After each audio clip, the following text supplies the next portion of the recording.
Bonjour et bienvenue dans l'entretien de France 24. Aujourd'hui, nous recevons, à l'occasion de l'an 1 de son arrivée au pouvoir en Côte d'Ivoire, le président Alassane Dramane Ouattara. Bonjour, Monsieur le Président. Bonjour. Bonjour, alors, Alain. Un an déjà. Oui. Quel bilan? Vous aviez promis une pluie de dollars qui allait arriver ici avec votre arrivée. Les Ivoiriens parlent plutôt de nuages, qu'on voit les nuages, mais pas encore les dollars pleuvoir sur ce pays. Bien, je vous remercie, M. Foucault. Bon, évidemment, vous savez qu'il y a un an, nous venions de sortir d'une crise très sévère, avec 3000 morts, des infrastructures détruites, un pays en ruine, des finances publiques où il n'y avait pas un sou, banque centrale dévalisée, etc. Alors, un an après, nous avons essayé de faire en sorte que les fondamentaux soient rétablis. Les fondamentaux, c'est bien sûr la sécurité, c'est l'économie, les finances, c'est la diplomatie, bien sûr tout ce qui a trait aux problèmes sociaux et la réconciliation. Et la justice. Bien entendu, l'état de droit. Alors, vous savez, sur tous ces chapitres, nous avons fait de notre mieux. Tout n'est pas parfait, il y a encore beaucoup à faire dans beaucoup de domaines. Mais je suis persuadé, moi, que les choses ont bien avancé. La sécurité. La sécurité, La justement. sécurité, par exemple, l'indice calculé par les institutions internationales, Banque africaine, ONU, ont baissé. On était à l'indice 4, on est maintenant à l'indice 1. Donc les choses vont mieux. Il y a eu des problèmes multiples. Mais comme c'est du passé, je ne reviens pas là-dessus. J'ai pris moi-même le ministère de la Défense. Et si vous avez pris le ministère de la Défense, Monsieur le Président, n'était-ce pas parce que ça ne marchait pas? N'était-ce pas parce que vous vous dites je vais moi-même prendre les choses en main parce que ça ne bouge pas? Non, Alain, c'est pour aller plus vite et mieux faire. Nous avons atteint un niveau à peu près normal. Mais j'ai trouvé deux armées qui se regardaient et qui se sont combattues. Et il fallait nécessairement remettre de l'ordre. Je suis chef suprême des armées de par la Constitution. Mais j'ai trouvé qu'il fallait aller dans les détails. J'ai un ministre délégué, bien sûr, qui m'assiste et prendre les décisions de manière urgente.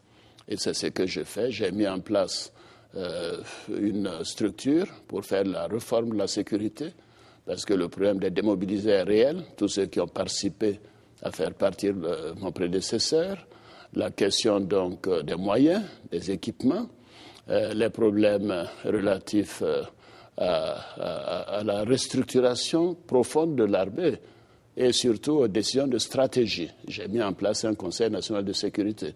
Alors donc, s'il y avait un vaste chapitre, il fallait que je prenne ça en main. Je l'ai fait. Et pourquoi je l'ai fait? Un, parce que ça allait mieux. Mais deuxièmement, parce que les problèmes économiques et financiers sont quasiment sur la fin. Nous allons avoir, j'espère, d'ici la fin juin, donc l'allègement de la dette, c'était un de mes défis principaux. Alors, fin juin, la Banque mondiale, le Fonds monétaire, les principaux partenaires nous ont donné le message que tout avait été respecté, tout a été conforme.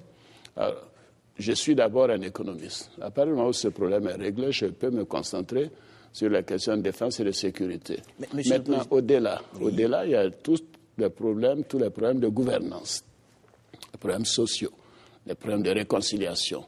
En matière de gouvernance, j'ai été heureux de voir que le gouvernement Hollande a mis en place un code d'éthique.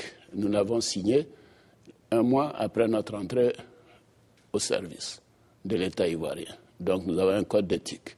Nous avons pris toutes les décisions de restructurer l'administration, de faire en sorte qu'un certain nombre de postes importants se fassent par appel à candidature. En plus de cela, dans le domaine social, nous avons introduit la gratuité des soins. Nous en avons fait une expérience qui n'a pas été totalement concluante, mais nous avons fait maintenant des soins ciblés. Sur l'école, nous avons construit toute une série d'écoles. Nous avons donné la gratuité des fournitures aux élèves. Nous avons repris un programme de réhabilitation de toutes les universités, qu'elles soient à Abidjan, à Bouaké. Nous allons créer 2 nouvelles universités à Korogo, à Mans. Donc je peux continuer ainsi. Vous pouvez continuer ainsi, mais voilà. lorsque l'on rencontre l'Ivoirien lambda, Monsieur le Président, il a l'impression que véritablement rien ne bouge. Vous dites qu'en matière de sécurité, les choses vont avancer. Vous êtes passé de 4, de l'échelle 4 à l'échelle, à l'indice 1 aujourd'hui.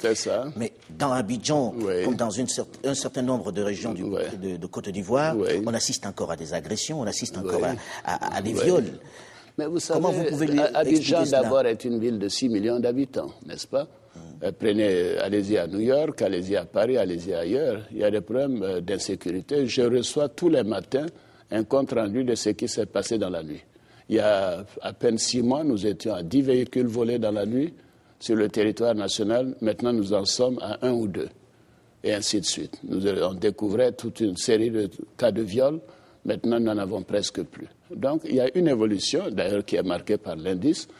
Je pense qu'on doit faire plus. Vous savez, moi, je ne suis jamais satisfait des progrès que j'accomplis. Je suis quelqu'un de très ambitieux en matière de résultats et nous continuons. Et nous allons donc continuer de progresser. Les Ivoiriens ont raison. Il faut que les Ivoiriens aient la quiétude, la tranquillité. Ce pays est un pays de paix qui a été perturbé, qui a été traumatisé. Je vais sortir de cet environnement. Alors on disait, pour qu'il y ait réconciliation, pour qu'il y ait retour à la paix, il faut que la reconstruction ait véritablement démarré. Alors, lorsqu'on rencontre les différents hommes d'affaires et les différents dirigeants dans ce pays, ils se demandent déjà quand est-ce qu'on fait les indemnisations qu'on avait... C'était une vieille promesse, c'est pas encore fait. Et ont le sentiment que la France, qui avait promis d'apporter son aide, ne l'a fait que partiellement et surtout en faveur des entreprises qui sont des entreprises françaises, au détriment de la concurrence par rapport aux entreprises ivoiriennes. Non, alors, vous qui êtes Monsieur aux Foucault, affaires... cela n'est pas exact. Nous avons mis en place un fonds d'indemnisation. Les entreprises ont été indemnisées. D'ailleurs, c'est le groupement des entreprises qui a procédé à la distribution. Nous avons bien sûr le cas des arriérés de l'État, mais dans le problème des arriérés, c'est moi-même qui ai demandé que ce soit arrêté. Je veux faire un audit. Je ne veux pas révéler le nom d'un pays pour lequel j'ai travaillé quand j'étais il y a 2-3 ans, où j'ai procédé à un audit des arriérés d'un chiffre de pratiquement 460 milliards. Après nos audits, nous sommes tombés à 120 milliards. En Côte d'Ivoire, nous avons des arriérés d'à peu près 250 milliards. Il y a du tout là-dedans. Il y a de la surfacturation, il y a de la corruption. Donc, je ne paierai pas les arriérés tant que je n'aurai pas le résultat de l'audit. Parce que nous allons baisser ce chiffre. Une fois qu'on Dans combien de temps ? Ah non, mais écoutez, les audits appartiennent au ministre des Finances. Moi, je suis pressé de le faire. Pendant ce temps, les autres ont eu des indemnisations et que l'entreprise, pour qu'elle fonctionne, a besoin d'être payée. Non, il y a un certain nombre d'entreprises qui, parce qu'elles payaient leurs impôts normalement, parce qu'elles se conduisaient normalement, qui étaient sur le fichier, et surtout pour tout ce que nous avons constaté depuis notre gestion, nous les payons. Mais ce qui est du passé, c'était un régime totalement corrompu, dilapidation totale des ressources. Moi, je ne veux pas utiliser l'argent public à récompenser des surfacturations. Mais une fois que cela sera fait, j'espère dans les prochaines semaines, j'ai relancé le ministre des Finances la semaine dernière, nous paierons les arriérés. Alors, l'autre aspect pour lequel beaucoup de gens s'interrogent est la question de la justice. Il y a 1 an, vous preniez en main les affaires et vous promettiez la justice. Aujourd'hui, une seule personne se retrouve à La Haye, pas de procès pour les autres, un peu comme si vous n'aviez pas envie de traduire devant la justice un certain nombre de personnes qui vous ont installé aux affaires. Vous protégez les vôtres ? Non, point du tout. Vous savez, la réalité, c'est que ce cas que vous citez, cette personne était le premier responsable de la gestion de l'État de Côte d'Ivoire. Des faits sont là, sont connus.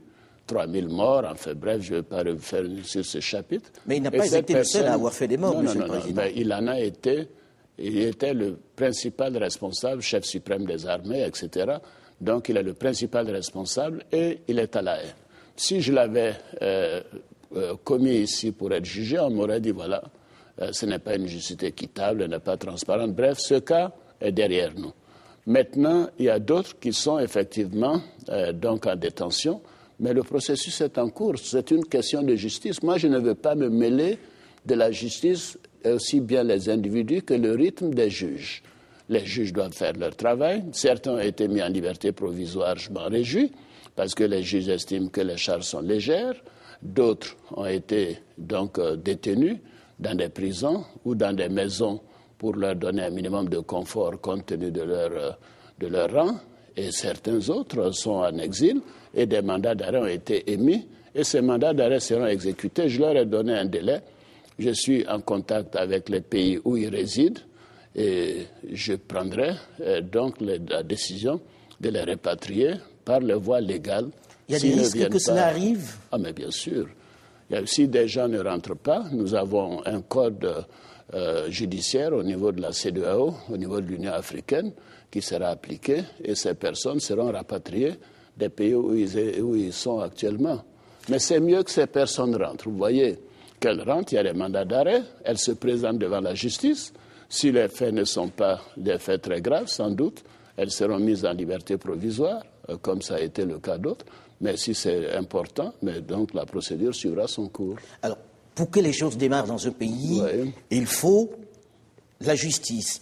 Il faut, pour qu'il y ait réconciliation, il faut un certain nombre de choses. Mais on a l'impression qu'aujourd'hui, la réconciliation est au point mort. Ah non, mais tout de même, il y a une commission qui fait un travail important.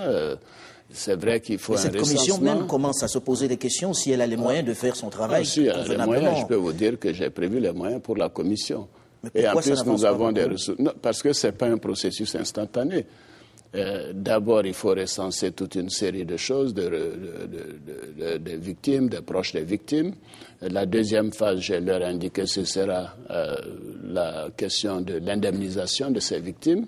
Mais au-delà, vous savez, la réconciliation est quelque chose qui interpelle tous les Ivoiriens. Ce n'est pas une commission seule de régler la division que nous avons vécue. Tous les Ivoiriens doivent s'impliquer, à commencer par le chef de l'État. Et prenez tous les discours que j'ai faits depuis mon arrivée à la tête de la Côte d'Ivoire, ce sont des discours de rassemblement, des discours d'apaisement. Mais est-ce que le rassemblement ne passe pas aussi par le fait que l'on fasse rentrer tout le monde au pays et qu'on associe tout le monde à la gestion du pays? Oui, monsieur Vok, j'ai fait le tour de tous les pays de la sous-région.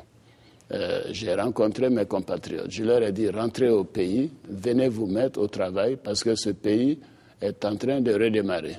D'ailleurs, cette année, nous aurons un taux de croissance de plus de 8%. Il y a des chantiers, vous aurez du travail. Rentrez. Beaucoup sont. Nous avions plus de 220 000 réfugiés il y a un an. Maintenant, nous avons à peu près 60 000. Donc, il y a une bonne évolution.